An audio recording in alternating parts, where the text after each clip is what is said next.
Bismillahirrahmanirrahim. Alhamdulillahi Rabbil Alamin.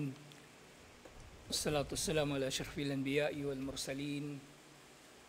Nabiyina Muhammadin wa ala alihi wa sahbihi ajma'in. Assalamualaikum warahmatullahi wabarakatuh. So initial effect, tinatalakay pa rin natin yung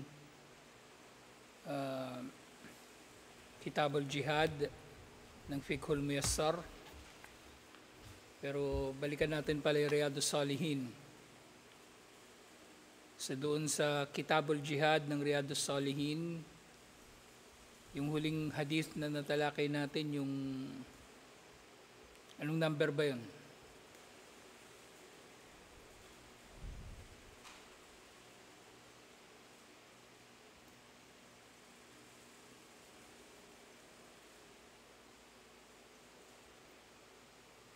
Anong number yung huling hadith sa Riyadus Salihin?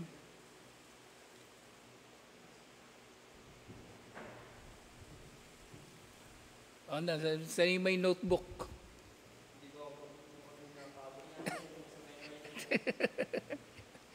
Mahina yung notebook nyo. Ay, hindi nakaabot. Ano yung ibig sabihin? Ha? Kaya nga, saang number ba tayo nakarating? Hindi pa tayo tapos doon sa lahat ng hadith. May natitira pa, marami pa natitira.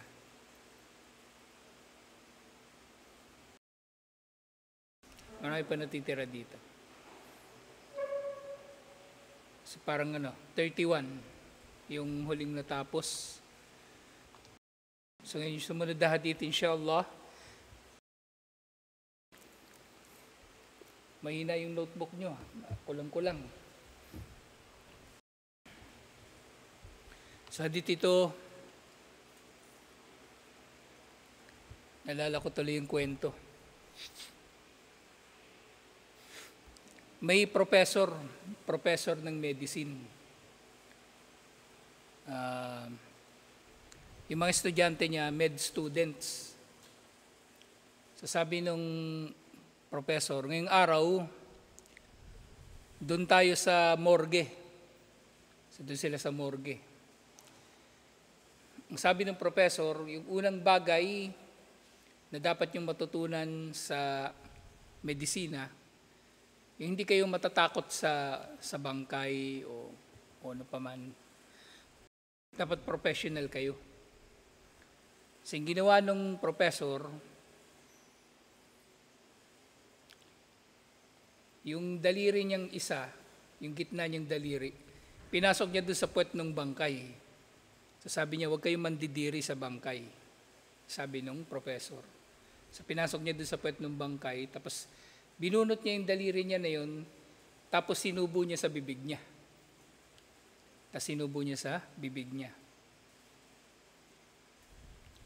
Ngayon yung mga estudyante, so sabi naman niya ngayon, sige gawin niyo yung ginawa ko, para patunayan nyo na hindi nga kayo nandidiri sa bangkay.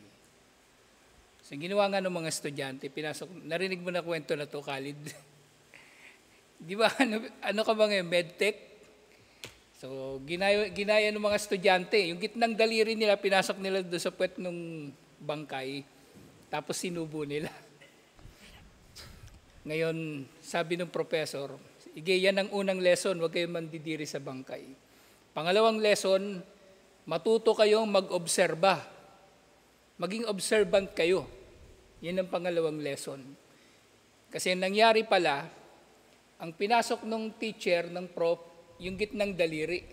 Pero dinilaan niya, yung isang daliri. Itong pinky, itong ring finger, yung kanyang dinilaan. So, yung mga estudyante, yung iba hinimatay, yung iba nasuka. Kasi hindi nila binabantayan yung ginagawa ng professor. Ang pinasok niya yung gitnang daliri.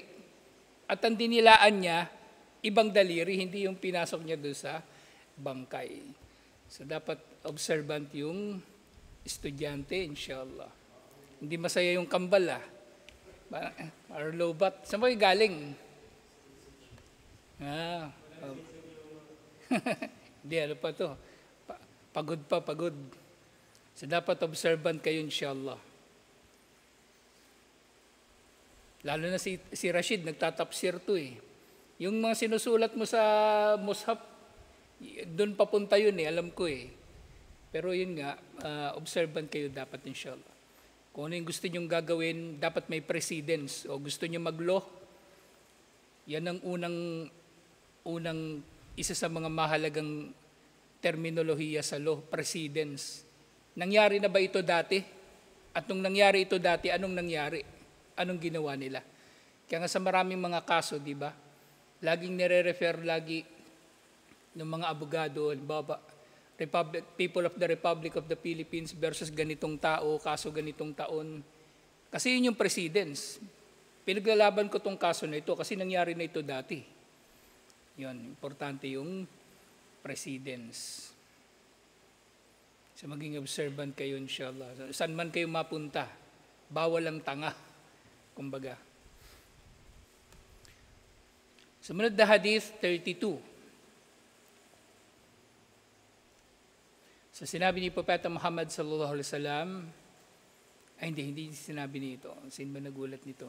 Ay iniulat ni Anas radhiyallahu anhu, Ja'a nasun ila Nabi sallallahu alaihi wasallam an ib'ath ma'na rijalan yu'allimuna al-Quran was sunnah.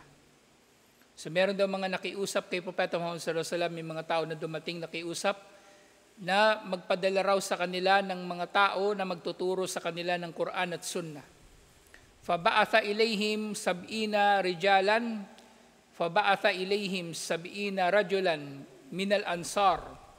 At nagpadala si Propeta Muhammad sallallahu alaihi wasallam sa kanila ng 70 na kalalakihan na kabilang sa ansar. Yuqalu lahum al-qurra. At itong 70 nito ang pinakamaalam sa Quran. Ng panahon na yun ni Propeta Muhammad sallallahu alaihi wasallam, tinatawag silang al-qurra, mga tagapagbasa ng Quran. Fihim khali haram. So kasama daw doon sa qurra na yun ang uncle ni Anas bin Malik na ang pangalan niya ay Haram. Haram ang pangalan ng kanyang uncle, kapatid na lalaki ng nanay niya. Yakra'una al-Qur'ana wa yatadarasunahu bil-layli yata'allamun. Na ito mga Qur'an na ito, binabasa nga nila ang Qur'an at ito ay pinag-aaralan nila, tinuturo nila sa isa't isa sa gabi at kumbaga pinag-aaralan nila. Wa kanu bin nahari yaji'una bil ma'i fayadaunahu fil masjid. At sa umaga naman itong mga Qur'an na ito, dahil maaring sa panahon na ito talagang nakadedicate na sila sa paglilingkod sa masjid at sa pagkakabisado ng Quran. Yung katulad ng palagi kong sinasabi, inilagay ni Propeta Muhammad sallallahu alaihi wasallam ang mga tao sa pinakamainam nilang kalalagyan. Yung mga matatapang, ginawa niyang mujahidin. Yung mga tuso, ginawa niyang mga politiko, ginawa niyang mga pinuno. At iba't iba pa. At yung mga Qurra, yung mga mahusay magkabisado, maaaring siyempre matutuwid, andito sila. Na sa gabi yun ang ginagawa nila mag-aral, pero sa araw, nag-iigib sila para sa masjid. Nag-iigib sila para sa masjid. At siyempre ang iniigiban nila sa panahon na ito, mga bukal. Hindi pa uso nun yung nawasa, wala pang ganun. At since disyerto ito, maaring malayo pa talaga yung pinanggagalingan ng kanilang tubig.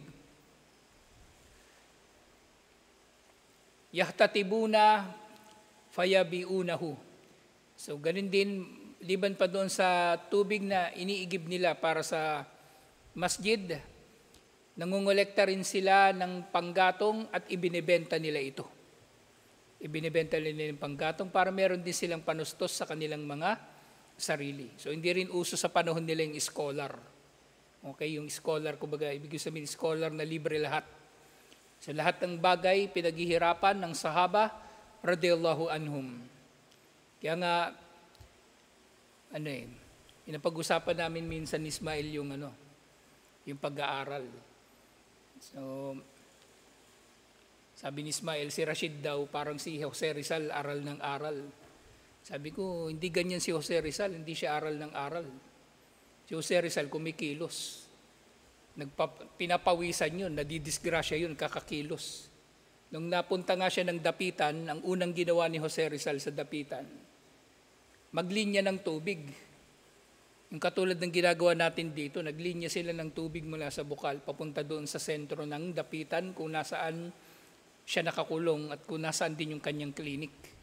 So, ang isang maalam, hindi siya nagpapakalunod lang nagbabasa o nagmumukmok, nagmumuni-muni. Ang tunay na maalam, kung titingnan natin sa panahon ni Propeta Muhammad sallallahu alaihi wasallam,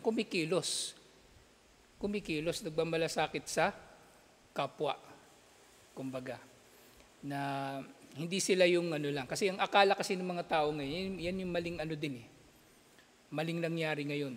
Yung mga tao, akala nila yung kaalaman pagka nag-aaral ka o ahlul ilm, o talabul ilm, inutil ka. Hindi ganun ang mga sahaba. Ang mga sahaba maalam pero nagjihad. Kahit yung mga sumunod na henerasyon. Si Ibn Taymiyyah nagjihad. Si Ibn Mubarak nagjihad.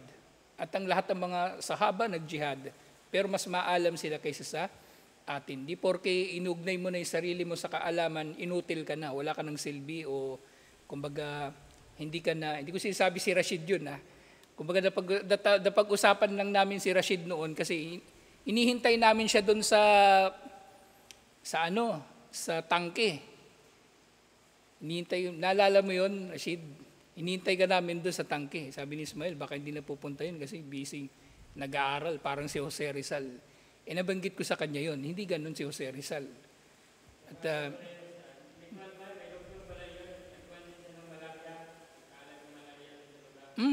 yun, ginamot. Tapos nag-opera din siya ng mga mata. Kasi nung panahon na yun, doktor na siya. Marami siyang nagawa noon. Kaya sabi noon, nag-Muslim daw si Jose Rizal kasi may Muslim din naman sa dapitan eh. Pero hindi totoo yun, walang napagtibay na kahit na ano na. So ito yung yung mabuting halimbawa. So sila maalam, pero may silbi sila sa mundo. Hindi sila yung celebrity lang, parang praile, paglilingkuran ng mga tao.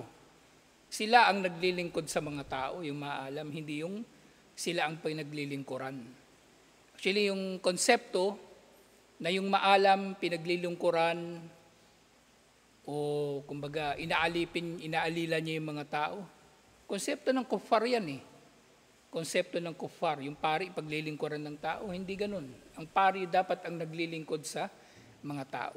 Kaya nga yung gombursa, ko nababanggit sa inyo yung gombursa, kaya galit yung mga tao sa kanila, yung mga kapwa nila pari sa gombursa. Kasi yung gombursa, progressive sila eh. Malapit sila sa mga tao. Para dun sa mga pari na elitista, kakaiba nga yung gombursa. Kasi nagmumukha silang gago kung ihahambing sa gombursa na totoong naglilingkod sa tao. Kaya napag-iinitan nila yung mga pari na yun. So ganito ang tunay na maalam, may silbi, hindi yung umaasta lang na maalam. So ganito sila, alhamdulillah, na mabuti natin na ehemplo, inshallah. So nangungalekta sila ng panggatong para ibenta, para may panustos sila sa sarili nila. وَيَشْتَرُونَ بِهِ الطَّعَامَ لِأَهْلِ Safa. At ang kinikita nila sa pagbenta ng panggatong, hindi lang ito para sa kanilang mga sarili. Pati Ahlus Safa, pinapakain nila. Galing dito sa kanilang kinita mula sa pagbebenta ng panggatong. Kumbaga, actually, yung hadith na ito, naalala ko to, bago pa lang kami sa Islam, natalakay na ito sa masjid at sa Islamic Center pala. Hindi ko talaga makalimutan ito na ganito pala yung maalam sa Islam. Ibang-iba doon sa konsepto ng maalam na meron sa mga pari, pastor. Ngayon, mga pastor ngayon, puro VIP.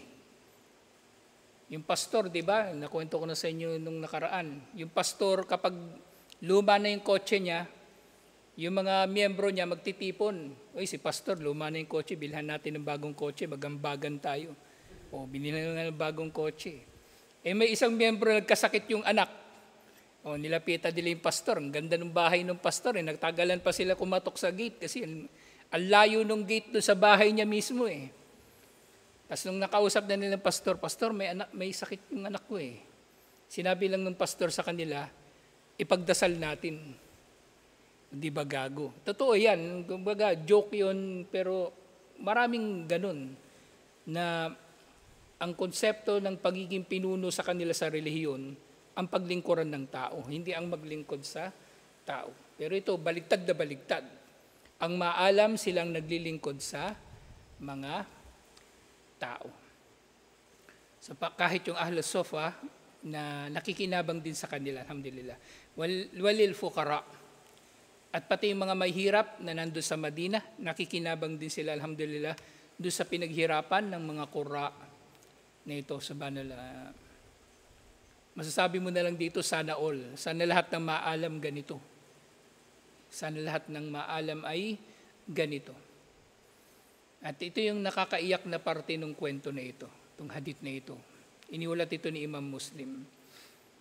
Pero naiulat din ito ni Imam Al-Bukhari, pero itong pagkakalahad na ito ay version ng iniulat ni Imam Muslim. Faba'athahum sallallahu alaihi wasallama fa'aradu lahum faqataluhum qabla an yablugu al-makan. Pinadala nga sila ni Propeta Muhammad sallallahu alaihi wasallam. Hindi na nabanggit dito yung lugar kung saan sila pinapunta. Pero ano ito eh, 2 beses ito nangyari sa mga sahaba. 2 beses ito na nangyari. Kung daw nagkakamali, 2 beses. Na minasakir yung mga pinapadala ni Propeta Muhammad sallallahu alaihi wasallam na maalam. At ito rin yung ano, no? Banala. Ang dami kong naalala ngayon dito na ano eh.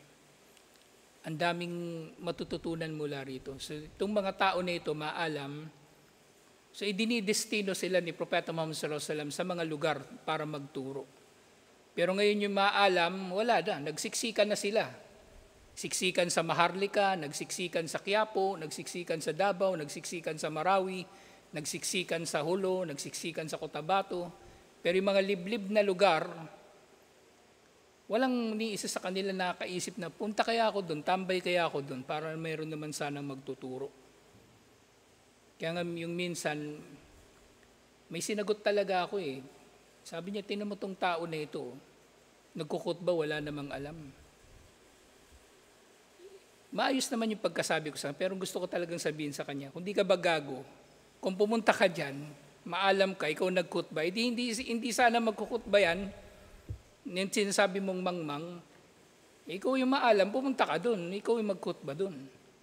Kaya nga yung dito, alhamdulillah, nagsasakripisyo talaga ako dito. Baga, hikahos ako rito. Pero kailangan eh. Kailangan na pagtiisan. Alhamdulillah. Kasi ito rin yung ano, ito na yung tumatak talaga sa isip ko. Ang maalam, hindi ko naman sinasabi maalam ako, kumbaga. Yung tao, kumbaga may konting kaalaman, inshallah, eh marapat na maglingkod nga sa relihiyon at magsikripisyo para sa relihiyon. Hindi yung siya yung pinaglilingkuran ng mga tao. Hindi siya yung pinaglilingkuran. At, nakwento ko na sa inyo yung dati, di ba?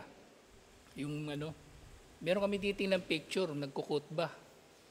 Tapos sabi niya, sino ba yan? Hindi na marunong yun, bakit nagkukutba yan? Eh hindi nga marunong eh, ba't walang marunong na pumupunta doon para magkutba sana?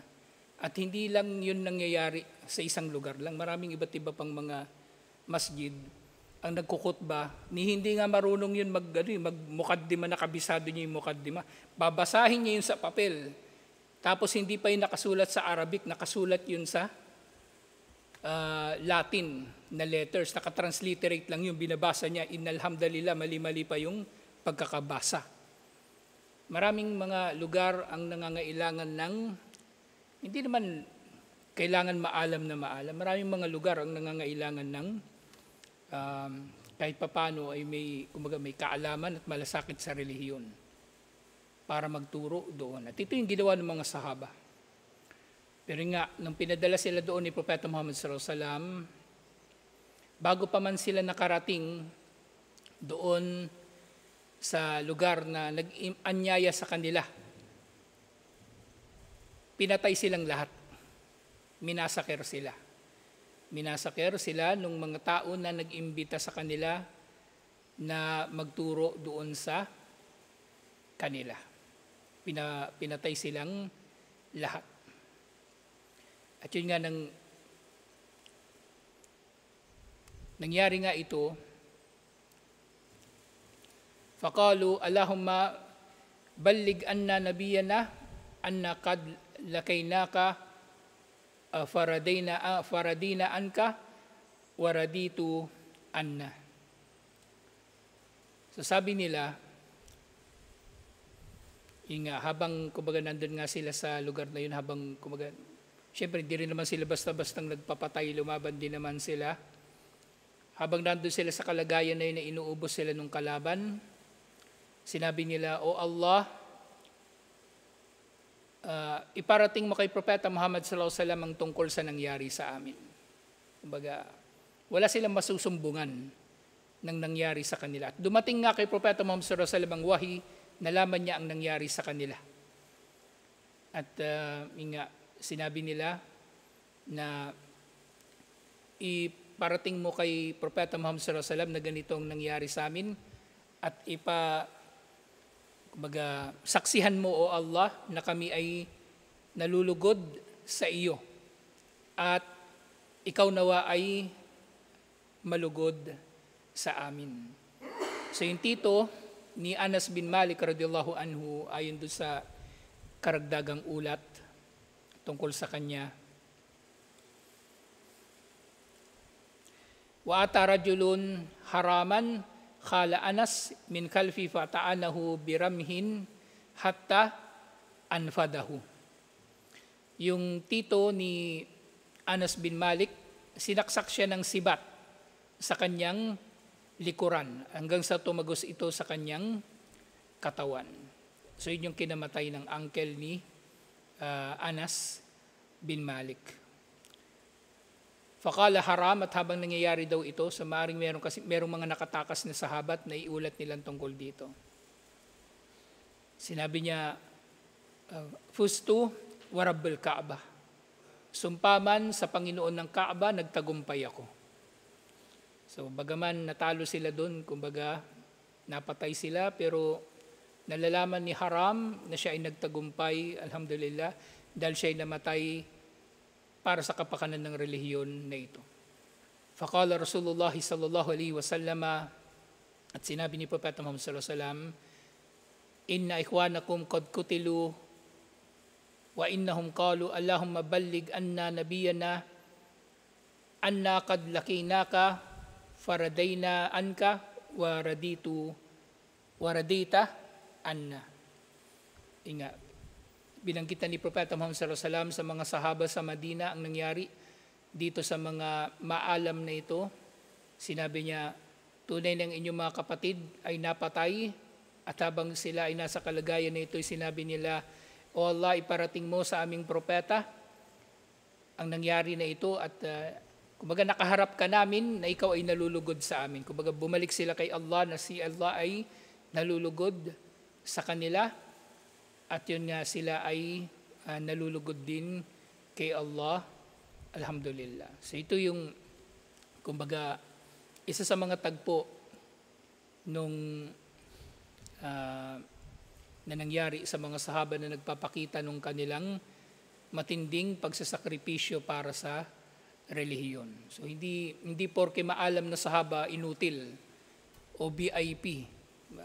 Kumikilos sila, nagsasakripisyo sila para sa relihiyon. Huwag nyo gagayahin yung mga yung mga nagpapakilalang maalam tapos ni hindi marunong magwalis yun eh.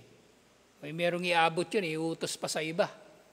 Hindi ganun. Hindi tayo inutusan ng Islam na maging inutil. Inutusan tayo na maging maalam, pero inutusan tayo na magkaroon ng silbi. Yung mga ganyan na ugali ng maalam, ugali ng kuffar yan.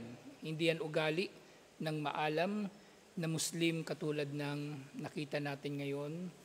Alhamdulillah, na napakaganda na nandito pala ang hadith na ito sa koleksyon na ito ni Imam An-Nawawi sa kanyang Riyadus Salihin, kasi importante yung aral na ito para sa ating lahat. Importante ang aral na ito para sa ating lahat. Yung picture na yon actually, tagal ko nang gustong sabihin sa inyo eh. Yung nagkukutba na yon na napag-usapan namin, sabi niya, tinan mo yan, nagkukutba na yun, hindi naman maalam yan, bakit nagkukutba yan. Picture ni Manong Harold yun nakita namin sa Facebook. Andiyan siya nakatayo.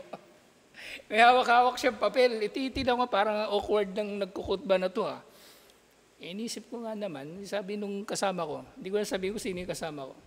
Tinan mo nga yan, nagkukutba, hindi naman maalam. Kung di ka ba gago, ba't di ka pumunta doon para ikaw magkutba doon? Ikaw naman yung maalam. Kaya mainam na pinag-aaralan natin palagi yung buhay ng mga sahaba. At muli, katulad ng binanggit ko kanina, presidents.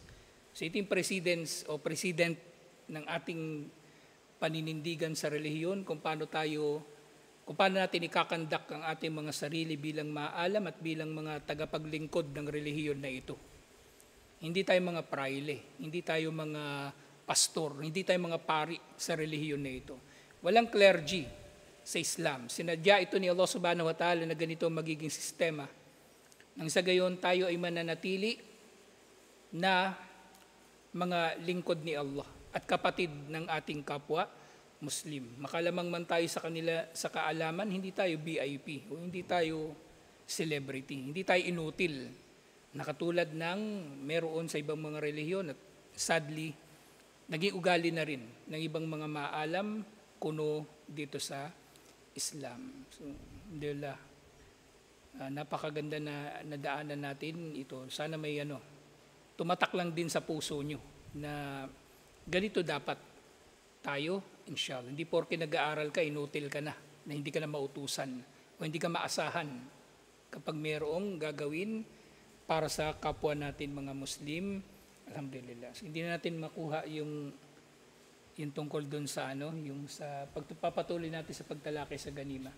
So dapat ganito tayo, inshallah. Tutuloy natin ito inshallah. Assalamualaikum warahmatullahi wabarakatuh.